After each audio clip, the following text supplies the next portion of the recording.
मैं हूं अंकित अवस्थी। अंतर्राष्ट्रीय परिप्रेक्ष्य में आज चर्चा करने जा रहे हैं फिलिस्तीन को दुनिया भर से मिल रही मान्यता के ऊपर। जैसा कि आप सभी जानते हैं कि इजराइल के एक तरफ पूरब और एक तरफ पश्चिम में दो क्षेत्रों में फिलहाल फिलिस्तीन पाया जाता है। एक तरफ वेस्ट बैंक में, एक तरफ गाजा पट्टी में, और इन दोनों तरफ फिलिस्तीन में रहने वाले फिलिस्तीनियों की संख्या इंटरनेट पर 50 लाख बताई जाती है। कहा जाता है 29 लाख के आसपास यहां लोग रहते हैं और 21 लाख के आसपास इस जगह लोग रहते हैं। इस तरह से इस इजराइल के दोनों तरफ बटे भागों में फिलिस्तीनी पाए जाते हैं। दिक्कत क्या हो रही है कि इस फिलिस्तीन के भाग को दुनिया के बहुत से देश मानते ही नहीं थे कि यह एक देश भी है। यूनाइटेड नेशंस ने सॉल्यूशन देते समय पहले यह कहा था कि इजराइल और फिलिस्तीन नाम के दो देश होंगे और दो देशों का होना ही टू स्टेट सॉल्यूशन कहलाता है। मतलब यह स्थिति टू स्टेट सॉल्यूशन की स्थिति कहलाती है। आज के सेशन में हम चर्चा क्या कर रहे हैं कि दुनिया भर के 193 देश जो यूनाइटेड नेशंस के अधीन मान्यता प्राप्त हैं, उन 193 देशों में से अधिकांश देशों ने अब यह मानना शुरू कर दिया है कि फिलिस्तीन एक देश है। अधिकांश ने मानना शुरू कर दिया। तो कितने हैं ये लोग? तो ये हैं इस समय 157 देश। 193 देशों में से 157 देश ये मानते हैं कि फिलिस्तीन एक देश है। क्या फर्क पड़ता है नहीं मानने से और मानने से? देखिए, यूनाइटेड नेशन सिक्योरिटी काउंसिल के अंदर जहां 5 परमानेंट मेंबर बैठते हैं, जिनमें अमेरिका, फ्रांस, ब्रिटेन, चीन और रूस का नाम शामिल है। अमेरिका को छोड़ के बाकी चारों परमानेंट मेंबर जब किसी देश को, इवन पांचों मेंबर अगर किसी देश को मान ले कि ये मेंबर है, तो वो यूएन में वोट देने का अधिकारी हो जाता है। लेकिन पांचों में से कोई भी एक देश अगर वीटो कर दे तो वो देश यूएन में बैठ तो सकता है लेकिन वोट नहीं दे सकता। फिलिस्तीन की वर्तमान स्थिति यही है। यूनाइटेड नेशंस की इस समय 80वीं बैठक चल रही है। यूनाइटेड नेशन जनरल असेंबली की 80वीं बैठक अमेरिका के अंदर चल रही है और दुनिया भर के राष्ट्र अध्यक्ष वहां पर ज्वाइन करने पहुंचे हुए हैं, अमेरिका पहुंचे हुए हैं। और ऐसे में दुनिया भर के जितने भी नेता हैं वो अपनी तरफ से यूएन में बता रहे हैं कि हम फिलिस्तीन को अपनी तरफ से देश मानते हैं। यह बात बहुत पुरानी है। भारत बहुत शुरुआत से फिलिस्तीन को देश मानता आता है। लेकिन अमेरिका और अमेरिका के जो पिछलग्गू कंट्री थे, विशेष रूप से जो यूरोपियन देश थे या फिर ये कहूं कि जो नाटो मेंबर्स थे, उन्होंने कभी फिलिस्तीन को मान्यता नहीं दी, क्योंकि अमेरिका इजराइल का समर्थक रहा और अमेरिका ने अगर फिलिस्तीन को मान्यता नहीं दी तो बाकियों ने भी मान्यता नहीं दी। अक्सर यही चलता आ रहा था, परिपाटी यही चल रही थी। लेकिन अभी ताजा ताजा कल के सेशन में मैंने आपको बताया था कि ब्रिटेन ने, कनाडा ने, ऑस्ट्रेलिया ने, ये वो सारे देश हैं जो अमेरिका की आधी कटी रोटी खाते हैं, इन देशों ने और इंक्लूडिंग पुर्तगाल ने यह स्वीकार कर लिया था कि फिलिस्तीन एक देश है। अचानक अमेरिका के जो गठबंधन या सहयोगी देश हैं, जो अमेरिका की तूती में बोलते हैं, जो मेजरली यूरोपियन देश हैं, उन्होंने अचानक मान्यता देना कैसे शुरू कर दिया। आप कहेंगे कनाडा यूरोपियन नहीं है, ऑस्ट्रेलिया यूरोपियन नहीं है, लेकिन हाँ, ब्रिटेन एक बड़ी पावर है यूरोप की, पुर्तगाल एक बड़ी पावर है, फ्रांस एक बड़ी पावर है। जी हाँ, फ्रांस ने आज इसे रिकॉग्नाइज कर दिया एक कंट्री के रूप में फिलिस्तीन को। बड़ा सवाल बनता है कि फ्रांस कर चुका, जर्मनी कर चुका, ब्रिटेन कर चुका, पुर्तगाल कर चुका, ये लोग अचानक जिस तरह से मान्यता दिए जा रहे हैं फिलिस्तीन को एज ए नेशन, क्या ये अमेरिकी किले के ढहने की निशानी है? मतलब अमेरिका अपने समर्थकों को खोता जा रहा है। ऐसे में जब यूएन के अंदर यूरोपियन यूनियन की चीफ ये कह दें कि हमें गाजा को फिर से बनाना होगा, गाजा मस्ट बी रीबिल्ट, ये तो पूरी तरह से सपनों पर पानी फेरने जैसा है। किन लोगों के? जिन्होंने पूरी तरह से गाजा की सफाई कर दी हो।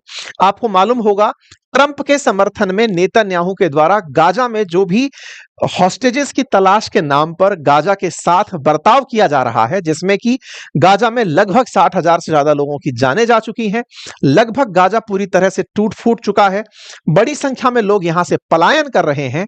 ट्रंप और नेतन्याहू का प्लान है कि गाजा को बिल्कुल क्लीन कर दो और वहां पे नया शहर बसाओ। ऐसे में जब ये लोग इस तरह की विचारधारा रखते हो और उस समय पर यूरोपियन यूनियन की चीफ एक फंड बना देती हैं पैलेस्टीनियन डोनर ग्रुप के नाम से और कहती हैं कि हमें गाजा को फिर से बसाना होगा, यह अपने आप में बड़ी मतभिन्नता को दर्शाता है।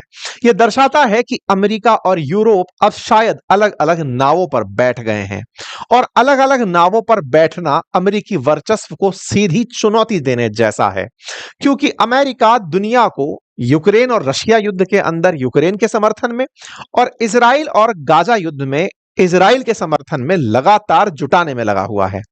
यूक्रेन के समर्थन में तो अमेरिका अभी भी यूरोपियन देशों को बांध कर चलने में कामयाब है, लेकिन यूक्रेन और फिलिस्तीन के मामले में, इजराइल और गाजा के मामले में इजराइल के समर्थन में वो लोगों को धीरे धीरे छूटता हुआ देख रहा है। इसीलिए हेडलाइंस लिखी जा रही हैं खुद अमेरिकी अखबारों में कि वर्ल्ड लीडर्स रिकॉग्नाइज कर रहे हैं पैलेस्टीन को। क्या ये चैलेंज है यूएस और इजराइल को? क्योंकि यूएस और इजराइल ही संभवतः अब वो दो बड़े देश बचे रह जाएंगे जो कि खुल करके गाजा को साफ करने का प्लान साझा करते हो। बाकी तो सब लोग अब गाजा को फिर से बसाने की बात करते हैं। ये खबर आज पूरी तरह से हम और आप बैठ करके विश्लेषण करेंगे। ये इसलिए ज्यादा जरूरी हो जाता है विश्लेषण क्योंकि यूएन की बैठक चल रही है इस समय पर अमेरिका के अंदर, जहां पर इमानुएल मैक्रोन समेत दुनिया भर के नेता पहुंचे हुए हैं। तो ऐसे में इस बात का आज चर्चा होना बहुत जरूरी है कि यूरोप की ऐसी क्या स्थिति आ पड़ी। आप में से कुछ लोग कहेंगे कि यूरोप ट्रंप से नाराज होगा क्योंकि ट्रंप ने उनके ऊपर भी टैरिफ लगा दिए। वो सब आप बातें जानते हैं, लेकिन और कौन सी बुनियादी दिक्कतें हैं इजराइल और फिलिस्तीन के बीच जिसके चलते यूरोप खुद को बटा हुआ पाता है? तो साथियों, फिलहाल के लिए खबर यही कि ब्रिटेन, कनाडा, ऑस्ट्रेलिया, पुर्तगाल ने फिलिस्तीन को मान्यता दे दी और उसके बाद में अब फ्रांस, मोनाको, माल्टा, लग्जमबर्ग, बेल्जियम ने भी फिलिस्तीन को एक स्वतंत्र देश के रूप में मान्यता दे दी। यह घटना कहां हो रही है? यूएन के अंदर। अच्छा, इस बार जो यूनाइटेड नेशंस की जो बैठक हो रही है इसकी अध्यक्षता इमानुएल मैक्रोन और सऊदी अरब कर रहे हैं, यानी फ्रांस और सऊदी अरब कर रहे हैं। फ्रांस ने बहुत पहले ही कह दिया था कि जब हम यूएन की अध्यक्षता करेंगे उसी समय पर हम फिलिस्तीन को मान्यता देंगे। तो इनके द्वारा इसकी अध्यक्षता जब की जा रही थी, इन्हीं के सामने, मतलब ये तो खुद बोले ही कि हम पैलेस्टाइन को मान्यता देते हैं, इन्हीं के सामने बाकी वर्ल्ड लीडर्स ने आ करके अनाउंसमेंट करना शुरू किया। आप यहां पर देख सकते हैं कि दुनिया भर के जो राजनेता हैं उन्होंने आकर के अनाउंसमेंट करना शुरू किया, जिसमें से आपको नीदरलैंड यहां पर दिखाई दे रहा है, इसके साथ साथ आपको जर्मनी दिखाई देता है, इसके साथ साथ स्लोवेनिया दिखाई देता है, डेनमार्क दिखाई देता है, ऐसे ही आप लोगों को यहां पर नॉर्वे दिखाई देता है, ऐसे ही लग्जमबर्ग, आयरलैंड, नॉर्वे, बेल्जियम, ये सारे वो देश हैं जिन्होंने अपनी तरफ से फिलिस्तीन को एक देश के रूप में मान्यता दे दी। यूएन के अंदर ये काम होना, देखिए यूएन का मुख्यालय अमेरिका में है, ट्रंप का क्षेत्र है वो। ट्रंप जिनका मन है कि फिलिस्तीन को मान्यता कम से कम उनके साथ वाले तो ना दें, वो सब लोग लगे हुए हैं इनको मान्यता देने के लिए। तो ये अपने आप में एक बड़ा बड़ा नंबर है जो आप सबको समझने की आवश्यकता है। तो चलिए थोड़ा सा एंट्री करते हैं इस चीज में कि आफ्टर ऑल ये सब हो क्यों रहा है। यूनाइटेड नेशंस का जो ह्यूमन राइट कमीशन है वो इस बारे में बात करता है और वो बताता है कि दुनिया भर में जितने भी मतलब रिफ्यूजीज निकलकर भागते हैं उनमें से 1.5 करोड़ के आसपास रिफ्यूजीज यूरोप में जाकर शरण लेते हैं और उनमें सबसे ज्यादा शरण वो जर्मनी में लेते हैं और उसके बाद सेकंड लार्जेस्ट नंबर पर तुर्की आता है। मतलब कुल मिलाकर के बात यह है कि दुनिया में अगर संघर्ष है तो लोग भागेंगे और भागेंगे तो शरण लेने यूरोप में पहुंचेंगे।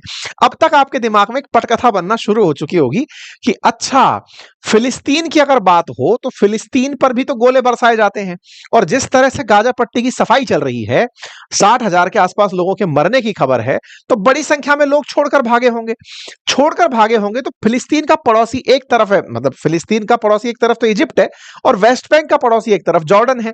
तो ये यहां से निकल करके इजिप्ट और जॉर्डन में शरण ले लेनी चाहिए, वो दोनों लोग इनको एंट्री नहीं करने देते। अरब वर्ल्ड के देश फिलिस्तीन के लोगों को अपने देश में नहीं आने देते। देखिए बड़ी आयरनी है, मतलब एक ऐसा संयोग है कि आप इसको देख करके बड़े सरप्राइज होंगे।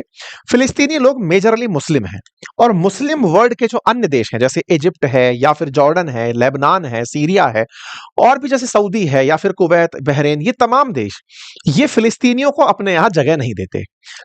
इसके पीछे का रीजन ये नहीं है कि मुसलमानों में आपस में चिढ़ है एक दूसरे से कि छोटा या बड़ा मुसलमान, वो अलग लेवल है।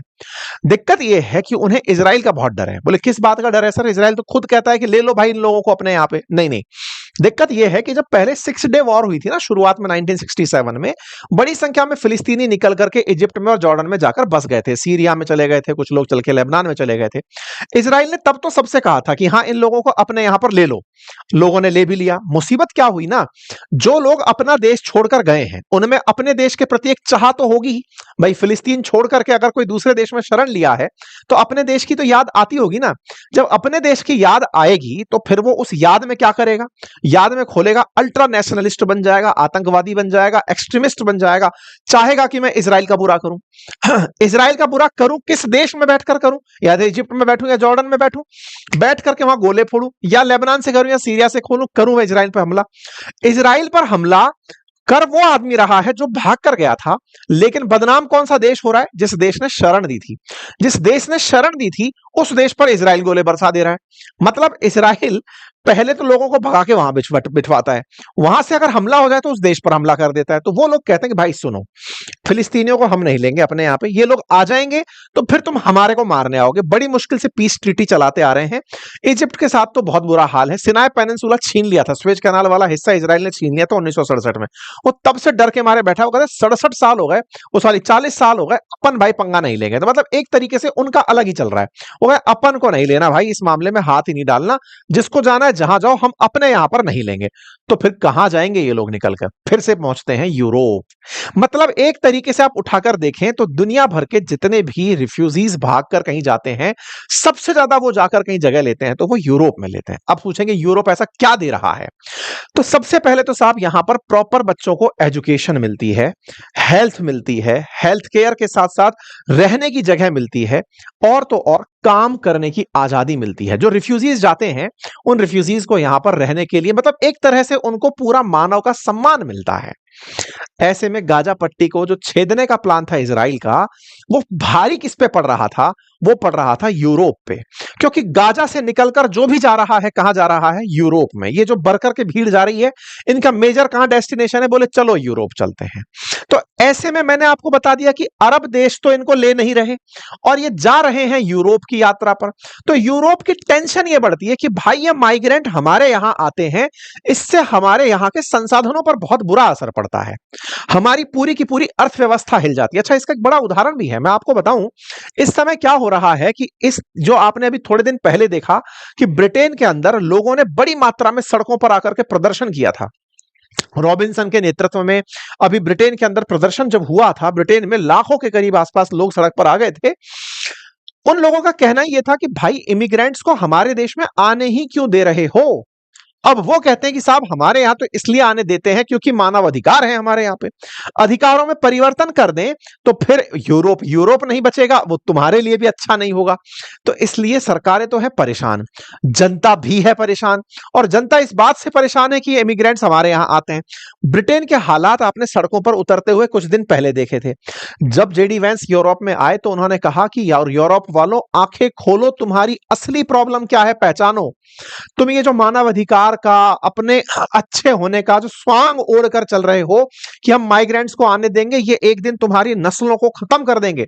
यही कारण है कि ब्रिटेन में जो अभी रॉबिन्सन के नेतृत्व में रैली हुई थी ना, उसमें जेडी वेंस के पोस्टर भी लहराए गए थे, जेडी वेंस के डायलॉग्स चलाए गए थे, ब्रिटिशर्स ने चलाए थे कि देखो अमेरिका हमें याद दिला रहा है कि माइग्रेंट्स को मत आने दो, अमेरिका हमें याद दिला रहा है, एलॉन मस्क याद दिला रहा है, ट्रंप याद दिला रहा है, चार्ली कर्क मर गया कहते कहते कि माइग्रेंट्स को मत आने दो, ये पूरा देश तुम्हारा खा जाएंगे। तो जेडी वेंस के नारे जो है ना, वो यूरोप को ऊपर खूब मतलब कि यूरोप तो बोले सुसाइड करने की स्थिति में जा रहा है। Europe is committing civilisational suicide through mass immigration. ये जेडी वेंस के पुराने बयान है, इसी साल के बयान है। मतलब अमेरिकी वाइस प्रेसिडेंट ने यूरोप को उनके इमिग्रेशन पॉलिसीज के चलते खूब खींचा है। बाकायदा ये खुद ये बात कहते हैं जेडी वेंस, अमेरिकी उपराष्ट्रपति हैं, और यूरोप वालों से कहते हैं कि तुम पहले इमिग्रेंट्स को यहां आने देते हो, उनमें से तुम्हारे कुछ रीजनल लोग उनको पसंद नहीं करते, भाई ऑब्वियस सी बात है, किसी का हक मर रहा है, फिर वो लोग यहां पर आकर तांडव खेलते हैं और तुम्हारे यहां पर गाड़ियां चढ़ा देते हैं। देखो तुम्हारे देश के अंदर जो प्रोटेस्ट है ना, वो इस लेवल पर ये इमिग्रेंट्स ही हैं। इसी कारण से आपको जानकर आश्चर्य होगी, आज ही के अखबार में मैं पढ़ रहा था, फिलिस्तीन के समर्थन में, गाजा के समर्थन में ब्रिटेन में बाकायदा बैंड बने हुए हैं, म्यूजिक कंसर्ट हो रहे हैं, 15-15 हजार लोग इकट्ठे हो रहे हैं, इमिग्रेंट्स के समर्थन में नारेबाजी हो रही है, ब्रिटेन के अंदर गाजे बाजे के साथ में फिलिस्तीन की जय बोल रही है, इजराइल को डेथ बोल रही है। यह सब ब्रिटेन में हो रहा है। तो कुल मिलाकर के इन सबको यह याद दिलाया जा रहा है कि तुम जो भोले भंडारी बनकर बैठना चाह रहे हो ना कि हमारे कोई फर्क नहीं पड़ता, हमारे यहां तो आने दो, यूरोप खत्म हो जाएगा, कब चेतोगे इस बात से? तो इसी का फिर इन लोगों ने सॉल्यूशन निकाला कि अमेरिका वालों फिर तुम्हें झुकना पड़ेगा एक जगह पर। बोले क्या? जहां जहां युद्ध हो रहे हैं वहां युद्ध युद्ध रुकवाओ तुम, और युद्ध रुकवाने के नाम पर इमिग्रेंट्स को आने से रोकोगे, और वो तभी होगा जब सबसे पहले इजराइल फिलिस्तीन को रोकोगे। यूक्रेन के लोग तो खुद भी सक्षम लोग हैं, लौट जाएंगे वापस, लेकिन रशिया यूक्रेन में तुम पहले यूक्रेन रोको, जैसे अफगानिस्तान सॉरी इजराइल फिलिस्तीन में पहले गाजा पट्टी पर युद्ध करवाना रुकवाओ, तब जाकर बात बनेगी। तो यहां से यूरोप वालों ने खेला पकड़ लिया। ये कहानी मैं आपको जो सुना रहा हूं, इसको आज से भी जोड़ सकते हैं। आज अभी जब आप इस सेशन को सुन रहे हैं, इससे 2 घंटे पहले ही ट्रंप ने यूएन में भाषण दिया, और उसने भी इस समय पर यूरोपियन कंट्रीज को उनकी इमिग्रेशन पॉलिसी के कारण फिर से टोका है कि तुम लोग बर्बाद होने की तरफ बढ़ रहे हो। कहा, मजाक बनाते हुए ट्रंप ने कहा कि यूएन की तो पॉलिसीज देखकर हंसी आती है।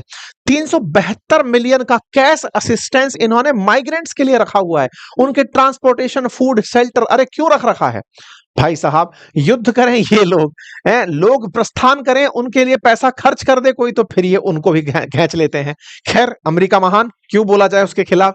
फिलहाल के लिए कुल जमा अर्थ यह है कि यूरोप असल मायने में अमेरिका के खिलाफ नहीं हो रहा है, वो अपने आप को बचाने का प्रयास कर रहा है, गाजा को रिबिल्ड करने का कह के, ताकि ये माइग्रेंट्स निकल करके उनके देश में शरण लेने ना पहुंच जाएं, क्योंकि इजराइल तो कह चुका है कि फिलिस्तीन नाम का देश ही नहीं छोड़ूंगा, मैं सब साफ कर दूंगा। तो ऐसे में अब ये सब लोग एका किए कि भाई साहब गाजा को बचा लो, ताकि हमारे यहां बर्डन ना पड़े। तो ये अमेरिका को मनाएंगे, और यही कारण है कि अभी ट्रंप के साथ में गल्फ के बहुत सारे देश मिलने वाले हैं। गल्फ के साथ में अरब और मुस्लिम लीडर्स की मुलाकात है, आज ही है, और हो सकता है जैसा भी हो, तो उसमें हो सकता है ट्रंप उन्हें कोई गाजा का बेहतर प्लान बनाकर दें। यूरोप की तरफ भी ना वजन बढ़ाएं, आप कुछ भी हो, जैसा भी होगा वो पता चलेगा। लेकिन दुनिया में इस समय बड़ा इंटरेस्टिंग मोड आ चुका है। इजराइल बिल्कुल जिद पे अड़ा हुआ है कि मैं फिलिस्तीन को छोड़ूंगा ही नहीं, होगा ही नहीं फिलिस्तीन नाम का देश। अमेरिका उसके साथ खड़ा हुआ है, और दुनिया भर के देश अमेरिका को मनाने लग रहे हैं कि अरे भाई कम से कम ये जगह गाजा को तो छोड़ दो। बोले नहीं छोड़ेंगे। अब देखते हैं क्या होता है। बाकी आप लोग इस विषय पर क्या सोचते हैं, अपनी राय कमेंट बॉक्स में जरूर बताइएगा। आप में से कुछ लोग कहेंगे सर यूरोप का एकमात्र कारण ये नहीं है, बहुत से कारण हैं अमेरिका के खिलाफ जाने के।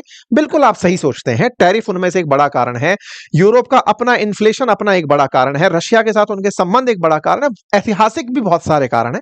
लेकिन जो तात्कालिक कारण है कि यूरोप को अपनी राह बनानी पड़ी खुद की बचने के लिए, उनमें बहुत बड़ा कारण इमिग्रेंट्स है, साथ ही साथ उनकी बिगड़ती अर्थव्यवस्था है, और अमेरिका के छाया क्षेत्र में रहने से वो बचना चाहते हैं।